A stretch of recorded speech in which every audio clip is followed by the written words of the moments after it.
First of all, I want to thank you and those of you who've been praying for me. I need a lot of prayers, and the PowerPoint works.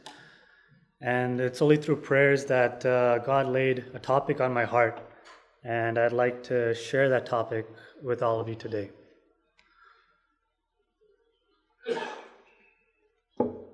So in any message, it's important to have a problem statement. And the problem statement I have today is life has challenges, and we all go through challenges. We just heard how CS uncle is in the hospital, and life's filled with challenges, joblessness, infirmities, lots of situations we see in life, but there is a solution, and that solution is trusting in God, because He is in control. And that's the whole topic of my message, and that's what I want to share with you today. Just as you can see, God is in control. But I can't just tell you, there's a problem, there's a solution. God is in control, so trust in Him. I'm going to show you illustrating through the life of Joseph. And the life of Joseph we see is when Joseph is in the valleys. And last week we were singing that song, Mountains and the Valleys. And the life of Joseph is really helpful when you're in those valleys and when you're in a dark place, and you need to trust in God in those times. And that's the life that Joseph lived, or what is seen in the Bible. So I have a table of contents, and first I'll go through what exactly happened. How did Joseph get into that situation? The bitterness that became of that situation. And then while Joseph was in different situations, temptations, he overcame temptations, he overcame disappointment, he overcame his past, and he overcame the bitterness finally. And I want to finally talk about trusting in God. So firstly, let's set this up. So Joseph, he had a father, Israel, Jacob. Now Jacob had 2 wives, and the 2 wives had 2 handmaids, and essentially this man had a polygamous marriage, and basically he had 4 wives. First of all, that's already wrong. And in Genesis 2:23 and 24, it says to be of one flesh.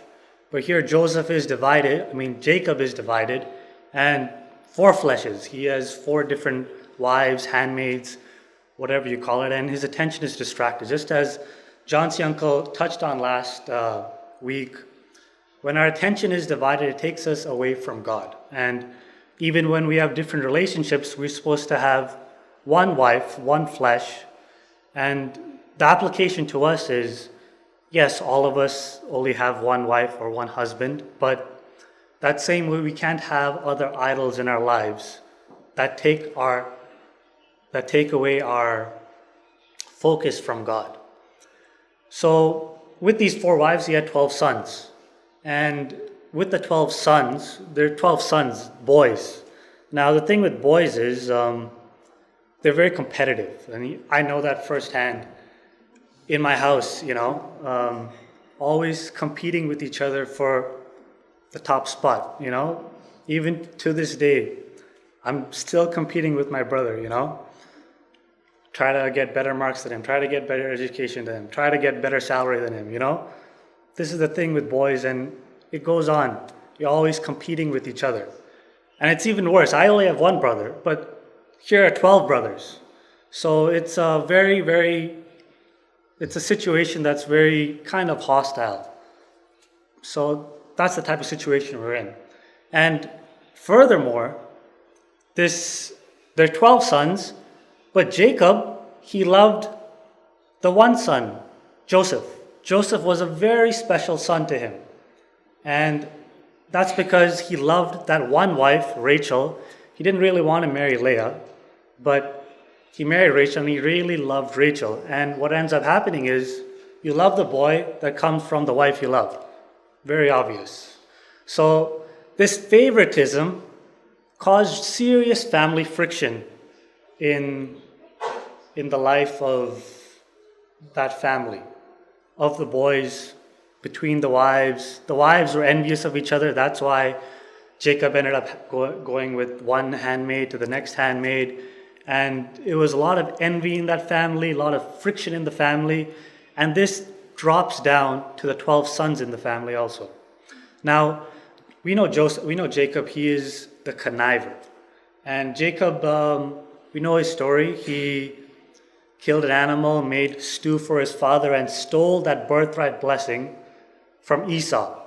And we know that this type of behavior, what ended up happening was that conniving behavior flowed through to the family, and it ended up with poor parenting, deception, manipulation, and self-interest. So that's where we are. Now, Jacob loved his son Joseph. I'll read for you in Genesis 37. You don't have to turn to it. In Genesis 37, verse 2 to 4.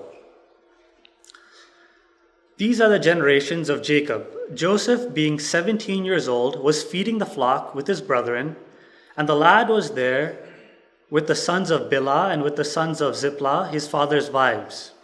And Joseph brought unto his father their evil report. Now Israel loved Joseph more than all his children, because he was the son of his old age, and he made him a coat of many colors. And when his brethren saw that their father loved him more than all his brethren, they hated him, and they could not speak peaceably unto him. Now, this is already a bad situation. We see Jacob used Joseph to spy on his brothers and give evil report. Not only did Jacob put Joseph above the rest of his brothers, he used to send this boy to spy on his other brothers and tell of all the evil deeds that he did, which will make them just hate him more. It's like having a tattletale, you know. The men hated Joseph for this. Already he was the favorite, and now he's separating himself from the boys even more by telling of their evil reports. And Jacob also gave a colorful coat to Joseph, and Joseph wore this coat. Now not only do you walk around, imagine being a brother, you walk around and you know that your father loves this one son. But now on top of that, here is a symbol of how much more that father loves that son. And what it does is it makes you start hating him more and more and more, especially when you see favoritism. So the 12 sons, the other 10 sons hated Joseph a lot, and Jacob's attitude really filled the boys with hate. And verse 4, as it said, they hated him and could not speak peaceably unto him. So whenever they were with him, they spoke to him roughly, and it was not a good situation, first of all. So let's move on. So all this favoritism, what does it do to a person? Well, I'll tell you right away what it does. It builds up their pride. And Joseph now was the spoiled favorite. He was probably also a little more gifted than the others. Maybe he was smarter, and maybe his dad invested more time into this boy, taught him how to read, write. And this fueled more pride into Joseph and more hate into the other boys. And in verses 5 to 7, we see, and Joseph dreamed a dream, and he told it his brethren, and they hated him yet the more. And he said to them, Hear, I pray you, this dream which I have dreamed.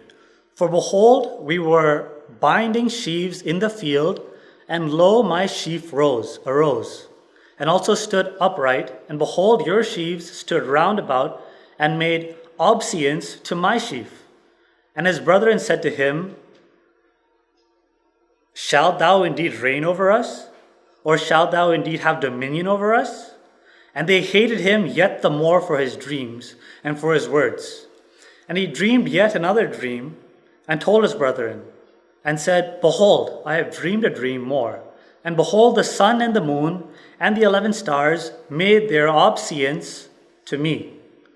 And he told it to his father and his brethren, and his father rebuked him, and said unto him, What is this dream that thou hast dreamed? Shall I and thy mother and thy brethren indeed come and bow down ourselves to thee, to the earth? And his brethren envied him, but his father observed this saying.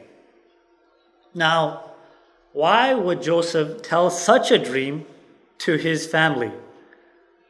You see, sin begets more sin. His pride that Joseph had, what did it beget? It begat envy and anger in his family. Remember this in our daily lives. Any sin you have will beget more sin from the people around you. Now, there are three things I can clearly tell that Joseph was lacking from the situation. First of all, he lacked discernment. He should have known there was a troubled family situation. But he still went ahead and said this dream that put him above the rest. Big lack of discernment.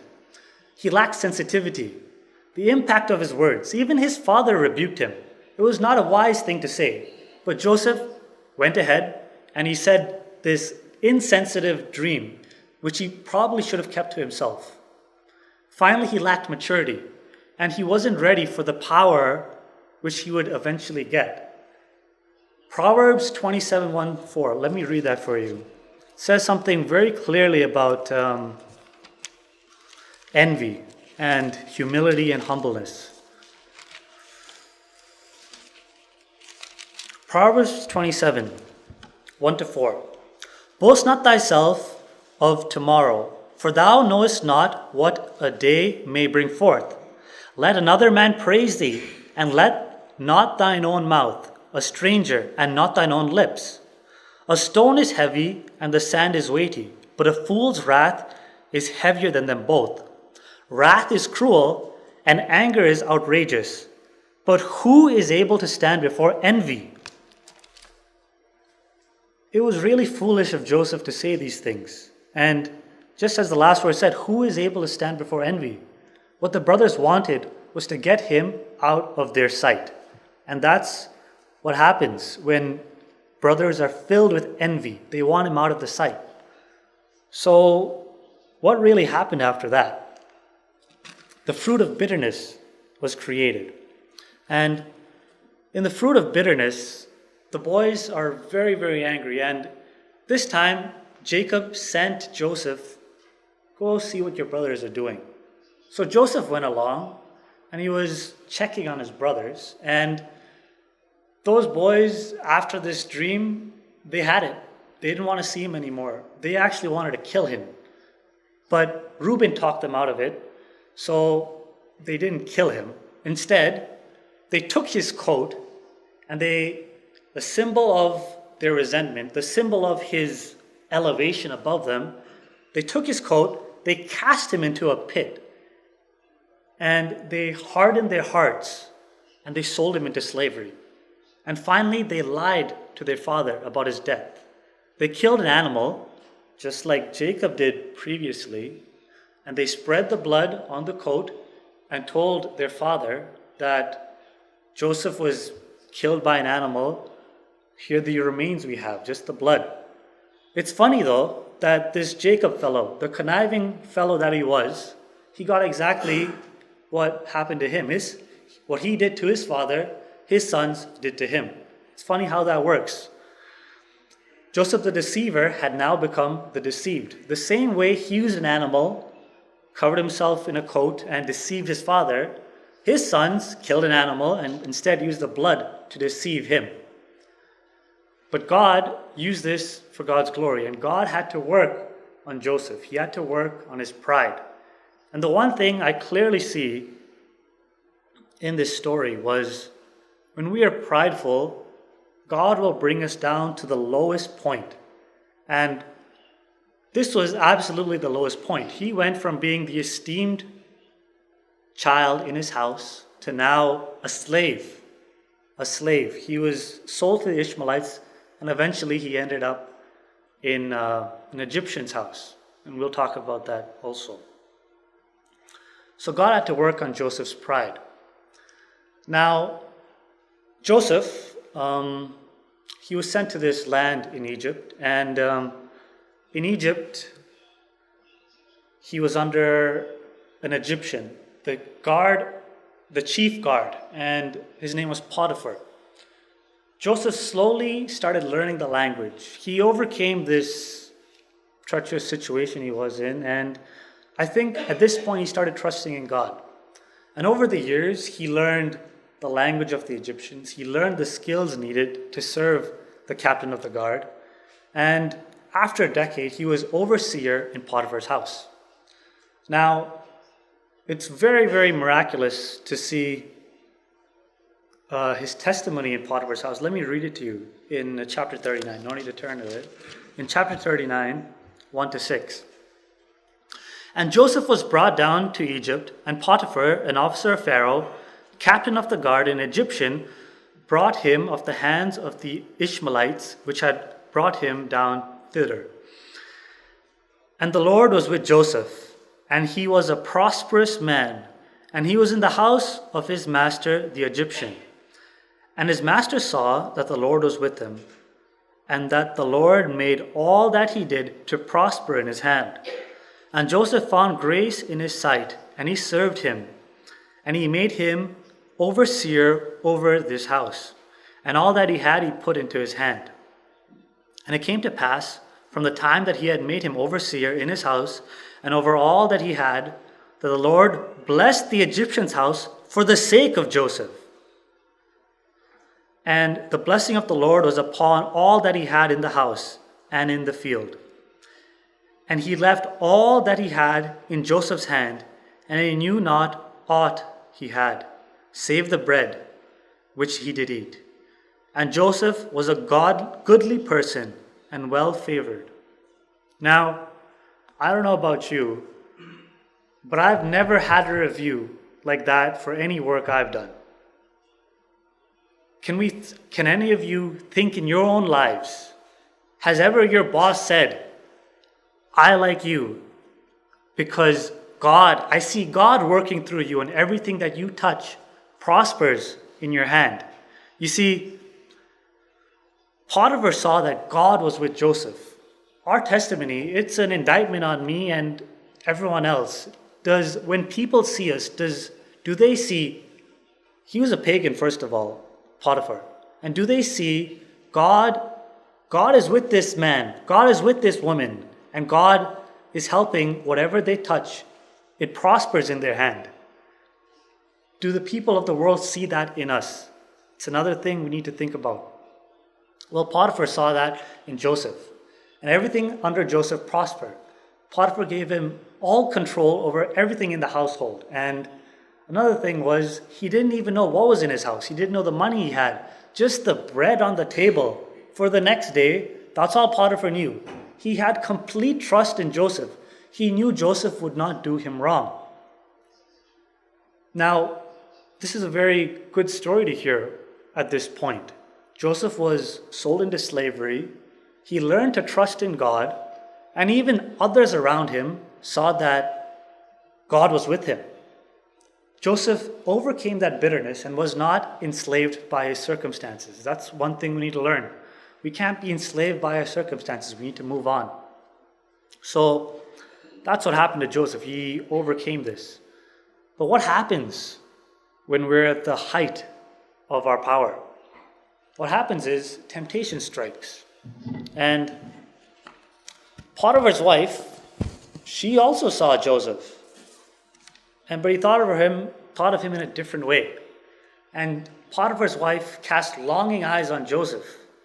And over that course and period, she kept making advances to him.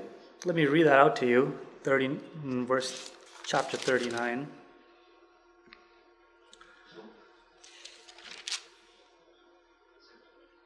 And it came to pass after these things that his master's wife cast her eyes upon Joseph, and she said, Lie with me. But he refused. And he said unto his master's wife, Behold, my master wotteth not what is with me in the house, and he hath committed all that he hath into my hand. There is none greater in his house than I. Neither hath he kept anything back a thing from me but thee, because thou art his wife. How then can I do this great wickedness and sin against God? Now, Joseph kept refusing her advances, as we see in the scripture. 3 things I'd like to point out to you about Joseph and how to deal with temptation in general. Number 1, he had the right concerns. In verse 8 and 9, he was concerned about his master, number 1. And number 2, he was concerned about how it affected his relationship with God. How can I do this great sin against not only his master, but how can I do this great sin against God? Joseph was concerned. He had the right concerns with this type of sin. Second, he had the right strategy. In verse 10, and it came to pass, as she spake to Joseph day by day, he hearkened not unto her, to lie by her, or to be with her. So this was going on for some period of time. But he had the right strategy. He kept in mind where she was at all times. I bet he did. And he got himself out of the situation. He refused. And he kept alert. Wherever she was, he probably knew. And he didn't want to be any time alone with her. He avoided her at all costs. And he refused her at all her advances. Finally, she got frustrated, and she went after him. And it came to pass about this time that Joseph went into the house to do his business, and there was none of the men of the house there within. And she caught him by his garment, saying, Lie with me. And he left his garment in her hand and fled and got him out. Joseph had the right escape route, and Joseph got out of there as soon as possible. He left the situation. Now, what happened because of this? Well, she was furious. But Joseph did what Samson couldn't do, what David couldn't do, what Solomon couldn't do. Joseph fled the situation and the lust, and Joseph got himself out of there. You see, we can see a huge change in Joseph. God was shaping Joseph out of these situations. He overcame the temptation. Now, Potiphar's wife was furious. She felt mocked. And she lied to Potiphar and said, You brought this slave here, and he tried to lie with me. He tried to rape me. Now, that's a serious offense. And it's even more serious that this man, Joseph, is a slave. A slave tried to rape the master's wife. What kind of offense is that? I'll tell you, in Egypt, accusation of rape is death. It produces death. Now, there are 2 things in Egypt. The penalty for adultery is 1,000 lashes. Joseph didn't get 1,000 lashes. And the penalty for rape was death. Joseph was not sentenced to death. Why is that? Why wasn't Joseph sentenced to death when the wife clearly said, This guy tried to rape me, to the master? Well, 2 things I can tell you. Potiphar probably trusted Joseph more than he trusted his wife. That's the type of guy Joseph was. Second of all, that's the first thing, I think. In his mind, he thought, this was really out of character. I trusted Joseph with everything, but just to save face, let me throw him in prison because I can't keep him here. He probably knew his wife was after him. So he couldn't keep Joseph there, and he had to throw him in prison. So again, at the end of the chapter, end of chapter 39, look where we are. Joseph, through the years, he got better. He did the right thing. And again, now instead of being a slave, he's in prison. And we don't know how prisons were at that time, but it could have been a worse situation. Joseph again was in bondage, and this time for doing the right thing. Now, when we do the right thing and we're punished for it, that really gets our spirit down. It really breaks us. And what Joseph probably was struggling with was probably disappointment. Joseph was probably very disappointed at this. He probably asked God, I did the right thing. I avoided the temptation, but look, here I am punished for doing the right thing. I am now cast in prison. But God was using this to shape Joseph. And we'll see that in the continuation of the story. So Joseph could have had self-pity in this prison, and he could have, just given up. I did the right thing.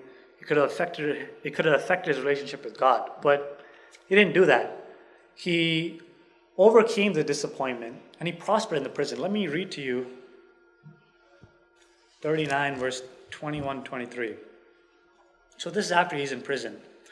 But the Lord was with Joseph and shewed him mercy, and gave him favor in the sight of the keeper of the prison. And the keeper of the prison committed to Joseph's hand all the prisoners that were in the prison. And whatsoever they did there, he was the doer of it. The keeper of the prison looked not to anything that was under his hand, because the Lord was with him, and that which he did, the Lord made it to prosper. We see that Joseph kept up his testimony even in this adverse situation. And the prison guard ended up trusting Joseph. What can we learn from Joseph in these situations? Even when you do the right thing and things go wrong, God expects you to faithfully serve him and to keep trusting in him. That's the only way that you'll overcome the disappointments of life. So now that Joseph, he's getting better at the prison cell, and what ends up happening is Potiphar, his previous master, he probably feels guilty for putting Joseph there, but he had to. There was not much choice. He had to save his face. He ended up putting a chief butler and the chief baker under Joseph. See, now Joseph, he could have still been wallowing with his misery. Oh, I did the right thing. God put me here for no reason. But he didn't. He overcame his grief, and now he was concerned with the suffering of the butler and the chief baker. He could have said, why do I care? It's not really important for me to help these guys, but he didn't do that. He was very concerned of this chief butler and baker. And what ended up happening was both these men had a dream. One had a dream where he would live in 3 days, the butler, and the other had a dream where in 3 days he would die. He told these dreams to these men, and he helped them out by at least giving them some good news or bad news. He was concerned with these men, and he interpreted their dreams for him. Now, Proverbs 11:2. Let me turn to Proverbs 11:2. One thing we can see from Joseph doing this type of act, and in Proverbs 11:2, it says, "When pride cometh, then cometh shame, but with the lowly is wisdom." So it was clear that Joseph was now being humble, and he was serving others. And with that lowliness comes wisdom. Joseph was given the wisdom to interpret the dreams of the two men that came to the prison at that time. One thing we can take away from this story so far. See, Joseph did not let the disappointment affect him vertically and horizontally. Vertically, he did not allow the disappointment to affect his relationship with God. Horizontally, he did not allow the circumstance to affect his relationship with the people around him. Now, this really reminds me of, I heard of a story where a missionary couple in India, they lost their 6 children. But what ended up happening was they weren't concerned, even though they were distraught, disappointed, sad, remorseful, they didn't let it affect them. What ended up happening is they ended up raising 300 foster children there. So are we consumed? Maybe some of us are disappointed right now. Are we consumed with this disappointment we have in how life is going? Maybe loved ones lost. Maybe you lost someone, Are we consumed with this disappointment, or can we look and help others around us? And can we give a hand of help and encourage others so that people can come out of their disappointment and you can help with them to help to ease their pain. Joseph did this, and it was a very, very miraculous thing, and something that only someone who trusted in God could do. So in verse 40, in chapter 40, verse 14 to 15, it says, so Joseph really wanted to get out of the prison, and here's just a glimpse of it. After he told the dream to the butler, he says, but think on me when it shall be well with thee, and shew kindness, I pray thee, unto me, and make mention of me unto Pharaoh, and bring me out of this house. For indeed I was stolen away out of the land of the Hebrews, and here also I done nothing that they should put me into the dungeon. Joseph knew his situation, and he pleaded with the butler, please remember me. Please make mention of me to Pharaoh. Get me out of here. He still wanted to get out of here. But what did the butler, as soon as the butler got out 3 days later, what did the butler do? He forgot about Joseph. Verse 23, he said, yet did not the chief butler remember Joseph, but he forgat him.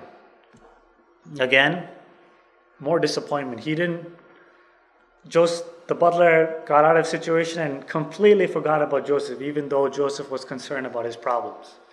And 2 years passed, but God was working on Joseph, and God really wanted Joseph to be in the prime situation where he could show his glory through Joseph. So what ends up happening is it takes many, many failures for us to finally succeed. I'd like to point out Abraham Lincoln, Abraham Lincoln, he ran for office 10 times through 30 years. And he had many, many disappointments, many heartbreaks. He lost a loved one in that time, but at the end of it, he was successful. He became one of the best and most important presidents in the United States. Same way, it's failure and consistent failure that shapes us for what we need to have happen in our lives so that God can use us. So don't ever doubt the failures that happen in your life. God is using them to shape you. Now, finally, let's look at overcoming the past. So, what had happened in the story so far? God had been preparing Joseph for 13 years.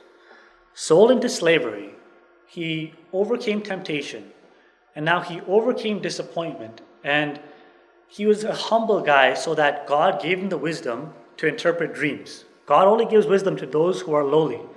So at this point, the Pharaoh had a dream. 2 years after the butler was freed, the Pharaoh had a dream, and Pharaoh dreamt a very, very distressing dream, probably very ugly also. There were 7 cows, you've heard of it, and good cows, and 7 ugly ones came and ate the 7 good cows. Same thing with the wheat. There was good wheat, and 7 withered wheat came and devoured the wheat, which was a very, very frightening situation. But Pharaoh kept having this dream, and Pharaoh called for the wise men in all of Egypt. And he was distressed with this dream. He kept having this reoccurring dream. And the wisest men in all of Egypt could not appease Pharaoh. You see, let's look at this for a second. The wisest men in Egypt could not even tell Pharaoh something that would appease his heart. And what that tells me is, even in our situations, only God will appease your heart. We shouldn't be looking in the wrong places for answers. Always turn to God for your answers. When we turn to others, turn to the people around us, turn to situations that maybe the internet, maybe you Google something, don't turn to that. Turn to the Bible, because only God can give you the answer that you need. Now, the wisest men in all of Egypt could not give him a satisfactory interpretation of the dream. But the butler, he was watching this and he remembered Joseph. That man, 2 years ago, I was placed in the dungeon, but that man, he interpreted the dream correctly. Let me call Joseph. And Joseph was called out of the dungeon to answer Pharaoh. And what had been happening was Joseph this time was prepared. Joseph was prepared to answer Pharaoh. Now let me read to you how Joseph answered Pharaoh in this time.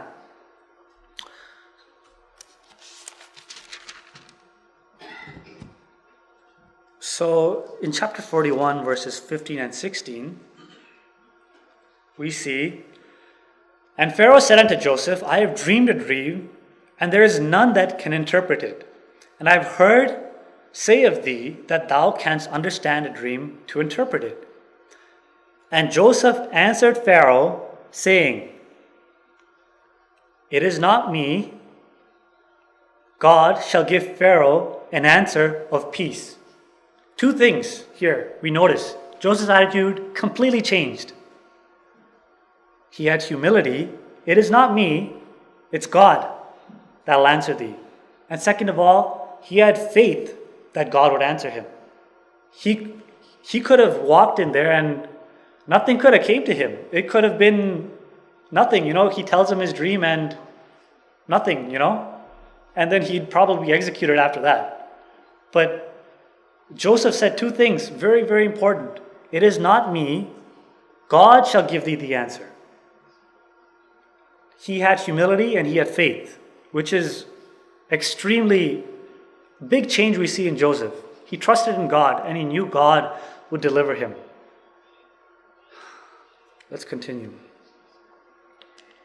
So the Pharaoh told him this dream and Joseph interpreted correctly. We all know the story. 7 years of plenteous food and then 7 years of famine. That's what the cows and the wheat represented. The 7 bad ones and the 7 good ones. So Joseph not only interpreted this dream for Pharaoh, he defined the problem and he gave him a solution. Why don't you appoint someone to take a portion of all the good food you have when there's plenty of food, store it up, and then when there's the famine, give it back to the people so that the people will not be hungry and they will not starve and they will not be dead. Pharaoh, now, it's very interesting. Whoever is his boss, wherever he goes, again, we see the same thing. "And Pharaoh said unto his servants, Can we find such a one as this, a man in whom the Spirit of God is?" Again, the king of the country, a pagan, believed in many, many gods. He knew that God was within Joseph. Joseph was ready for this type of task. Now, Pharaoh was so impressed with this interpretation of the dream, it appeased his heart that Pharaoh gave him a new name, he gave him a new title, and he gave him a new task. His new name was Zaphnath-Paneah.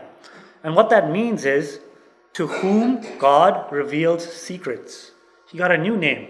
His new title, Pharaoh put him just under him. Pharaoh said to him, "Thou shalt be over my house, and according unto thy word shall all my people be ruled. Only in the throne will I be greater than thou." And Pharaoh said unto Joseph, "See, I have set thee over all the land of Egypt." And Pharaoh took off his ring from his hand and put it upon Joseph's hand, and arrayed him in vestures of fine linen, and put a gold chain about his neck. And he made him to ride in the second chariot which he had. And they cried before him, "Bow the knee." And he made him ruler over all the land of Egypt. What a change. From slave to ruler of Egypt. Now, I don't know, but I'm pretty sure that Egypt was probably the highest power in the world at that time. So not only ruler of all of Egypt, basically ruler of the world, as he was the highest power in Egypt. That's the change we see. Joseph finally overcame his past. He overcame the slavery, the disappointment, being a prisoner. Joseph overcame all of that by trusting in God, being humble, and faithfully serving God. So when Joseph was now in this new role, three things we can see. Joseph now had the perseverance to fit this role. He definitely had the performance. He managed the captain of Potiphar's house. He managed the prisoner's house. And now he was in position to manage all of Egypt. And finally, he had the humility. Joseph was in the right position where he knew that God was supreme, and he knew what God would help him accomplish in his life. So far, this is a great story so far, but it gets even better. So the famine happens, and so this is 13 years after. So Joseph was 17 years old. 13 years later, he's 30 years old. And this is when he gets appointed to be ruler of all of Egypt. And 13 years later, 7 years after that, he's 37, around 37 years old. Guess who comes back? So Egypt is prospering, and Joseph collects all this food, he stores it up, and guess who comes back? Well, it's his brothers. So 22 years later, the famine not only had affected Egypt, but it spread all throughout the land, and it was also in Canaan. Now Jacob, they were probably starving of food, and no one told them to save food. So it was only the king of Egypt. So Joseph saved the food, and Jacob saw this. Everyone that's funny, eh? There's no communication, no lines of communication, but hundreds of miles away in Canaan, they know that Egypt has food. That's the only place that has food, Egypt. So Jacob sends his 10 sons to get food from Egypt. And this is perfect, because now Joseph will be reunited with his brothers, and God will finally test him one more time. So Jacob sent these 10 sons to Egypt to fetch food, because there is none, and the famine is killing everything, killed all the crops. And this time Joseph saw his brothers for the first time in 22 years. It must have been heart-wrenching, bitterness, a lot of emotions must have came back to Joseph. But Joseph this time was a different man. Instead of being prideful, he was humble. And Joseph was faithful also. Now, Joseph wanted to test his brothers that he saw. And this time, he asked his brothers, he was in disguise. They didn't really recognize him. After 22 years, he looked like an Egyptian. They were probably clean-shaven, no beards. These men probably had beards. They probably didn't look too much different. But those brothers saw him. They didn't recognize him. He probably looked very, very different from what he did when he was 17 years old.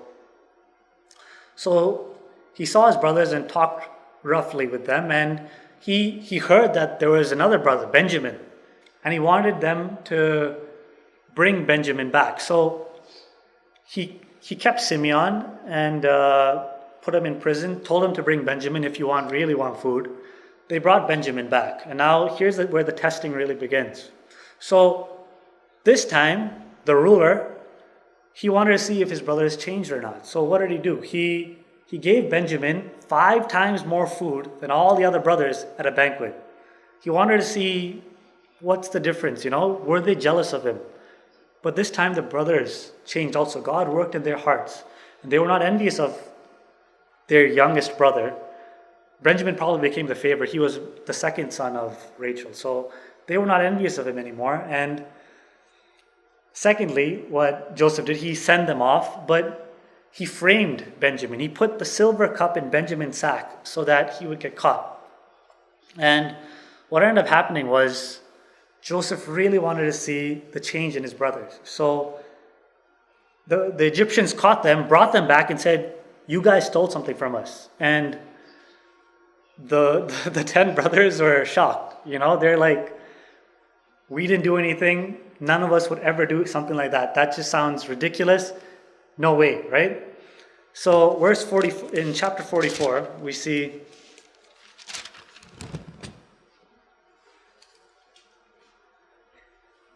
And the Egyptians searched and began at the eldest and left at the youngest.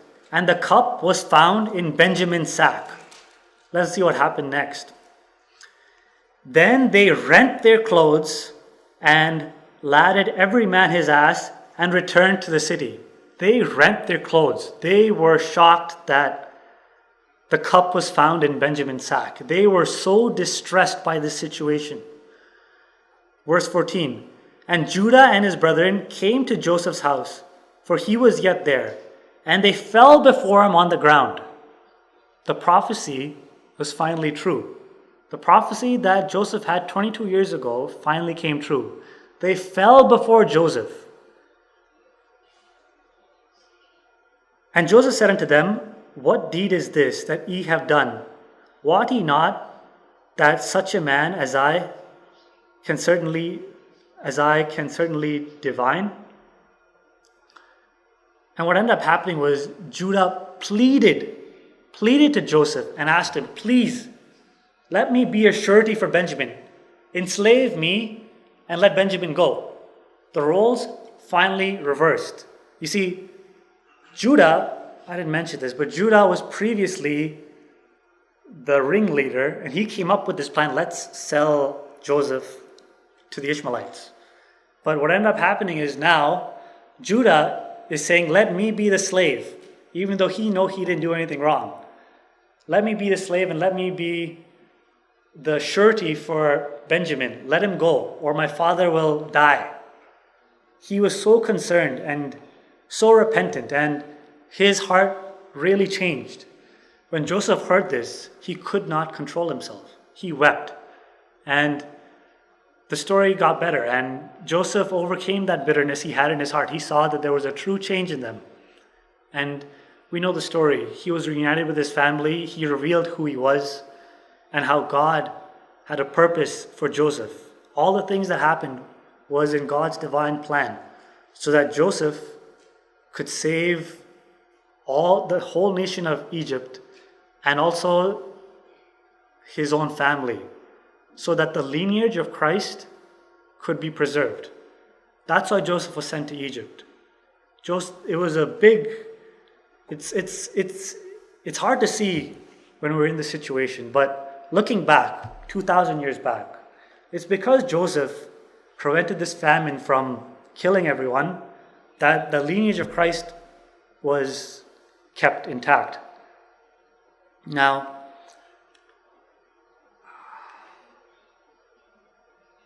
the final thing I'd like to talk about is trusting in God. We see this clearly in Joseph's life.